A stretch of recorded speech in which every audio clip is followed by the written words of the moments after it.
ETF index mutual funds నేర్చుకుని stock మార్కెట్లో రాణించాలనుకుంటున్నారా? వెంటనే ఈ నెంబర్కి కాల్ చేయండి.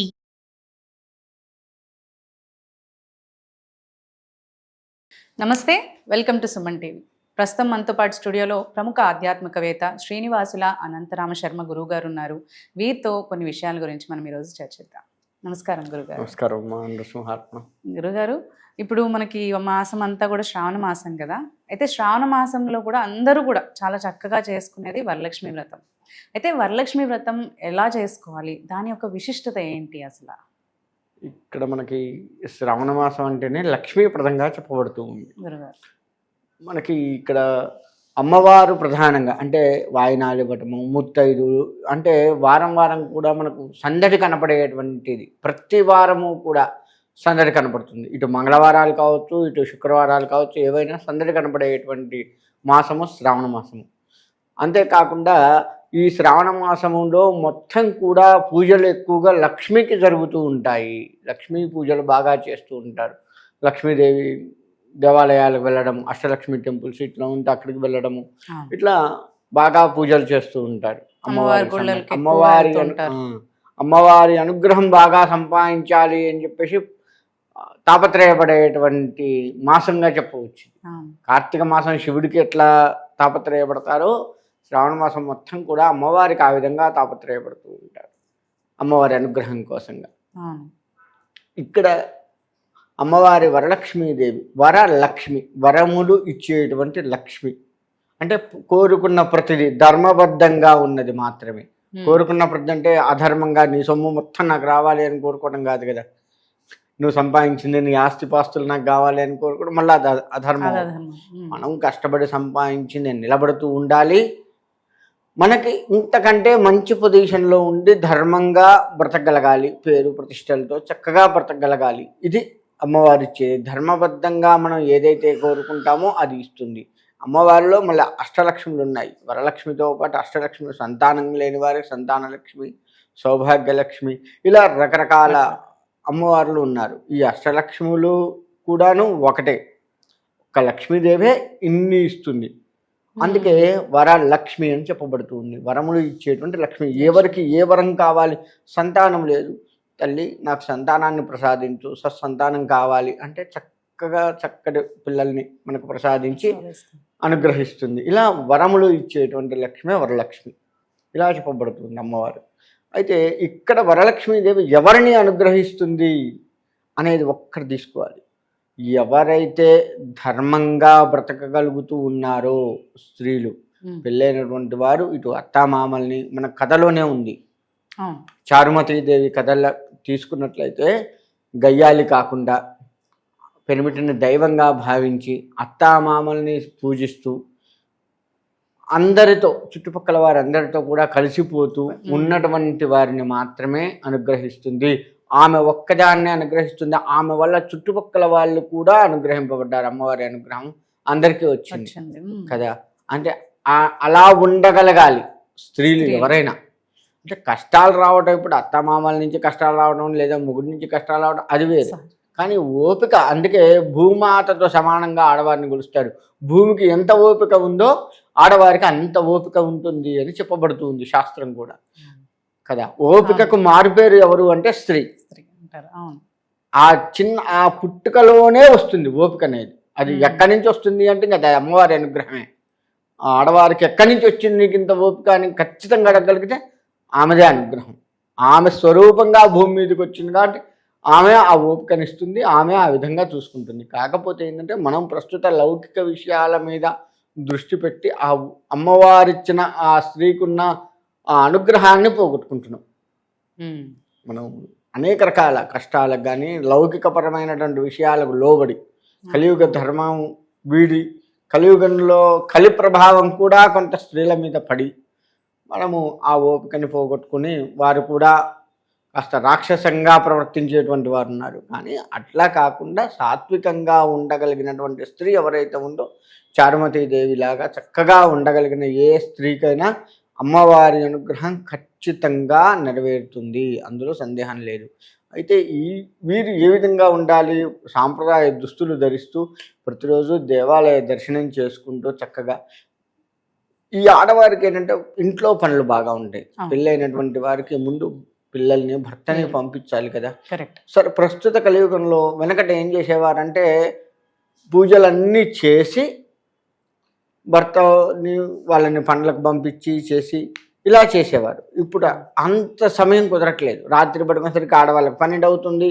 పనులన్నీ చేసుకొని మళ్ళీ పొద్దున్నే 4 లేచి ఉరుకులు పెట్టాల్సి వస్తుంది. అందులో స్త్రీలు కూడా ఉద్యోగాలు చేస్తున్నారు. వాళ్ళది వాళ్ళు చూసుకుంటూ, పిల్లగాళ్ళని చూసుకుంటూ, అత్తమామలు ఉంటే వాళ్ళని చూసుకుంటూ, ఇంత హడావిడి ఈ ప్రస్తుత కాలంలో ఉన్న స్త్రీలకు ఉంది. కాబట్టి వీరు ఏంటంటే ప్రాతకాలంలోనే లేచి దైవ ధ్యానం చేయకపోయినా పర్వాలేదు, ఒక నమస్కారం అమ్మవారికి చేసుకొని చక్కగా స్నానం అట్లా చేసి ఉంటాం కాబట్టి అమ్మవారికి నమస్కారం చేసుకొని మనకు వచ్చిన అమ్మవారి పద్యాలు, పాటలు ఏదైనా సరే వినుకుంటూ అయినా సరే వంట చేస్తే అది భగవత్ ప్రసాదంగా మారుతుంది. పని చేసుకుంటున్నప్పుడైనా వాళ్ళు వింటూ చేసుకోవాలి. వింటూ ఇప్పుడు మనకు అనేక సెల్ ఫోన్స్ ఉన్నాయి. సెల్ ఫోన్స్లో దేవుళ్ళ గురించి ఎంతో మంది పెద్దవాళ్ళు చెప్తున్నారు. అది వినుకుంటూ వంట చేయండి, అది ప్రసాదంగా మారుతుంది. ప్రసాదం తయారు చేస్తే ఎంత భక్తి శ్రద్ధలతో చేస్తాం దేవుడికి, అదే అవుతుంది, అదే ప్రసాదంగా మారుతుంది. నువ్వు నైవేద్యం పెట్టకపో, ఆ అమ్మవారి శక్తి భగవత్ శక్తి అందులో ఖచ్చితంగా మనం ఏ దేవుడిది అయితే వింటున్నామో ఆ భగవత్ శక్తి అందులో ఆ పదార్థంలో నిమిడీకృతమై ఉంటుంది.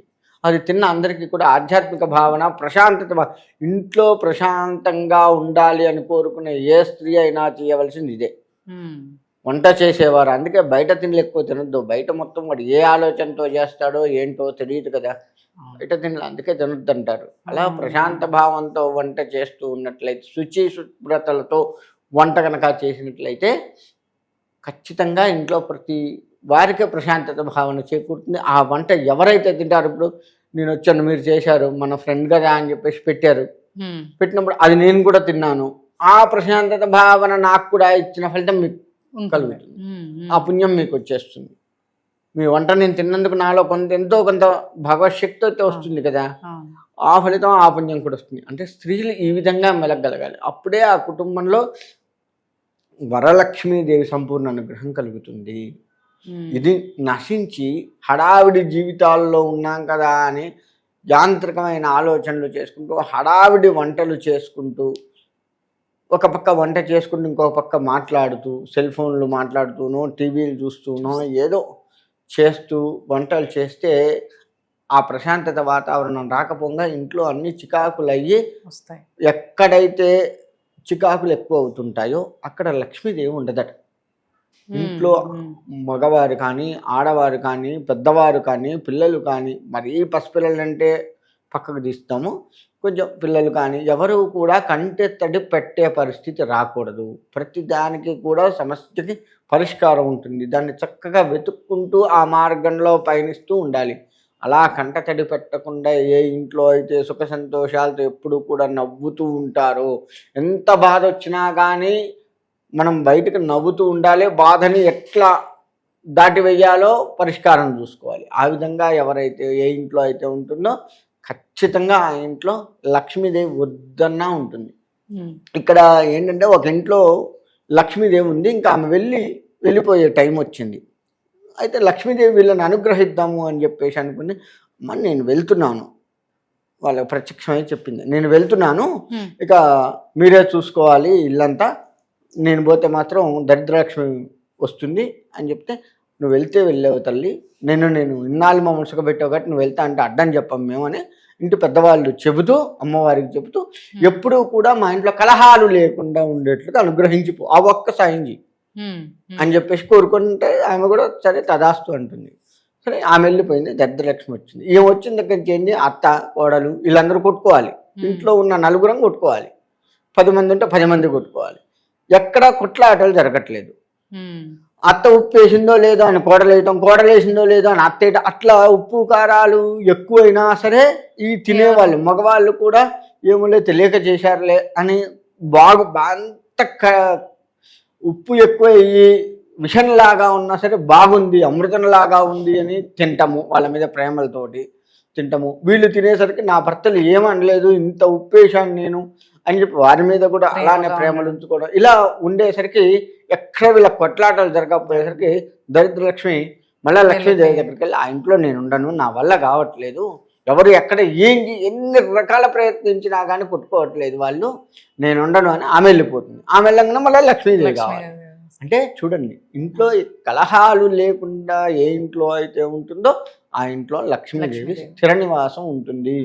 అంటే ఎక్కడా కూడా బాధ్యతారహితంగా ఉంటుంది, బాధ్యతాయుతంగా ఉంటూనే అందరినీ సమర్థించుకుంటూ వెళ్ళాలి. ఇదంతా కూడా అంటే ఆడవాళ్ళది, వంట చేస్తున్నట్టు ఆడవాళ్ళు ఉప్పు అది అని చెప్పుకోగలిగాను. కానీ నేను జనరల్గా ఏది వచ్చినా కానీ ఎవరు ఒకరి మీద ఒకరి ప్రేమానురాగాలు తగ్గిపోకుండా ఉండగలిగి చక్కగా ఉంటే మాత్రం ఖచ్చితంగా లక్ష్మీదేవి వద్దన్న ఉంటుంది, అందులో సందేహం లేదు.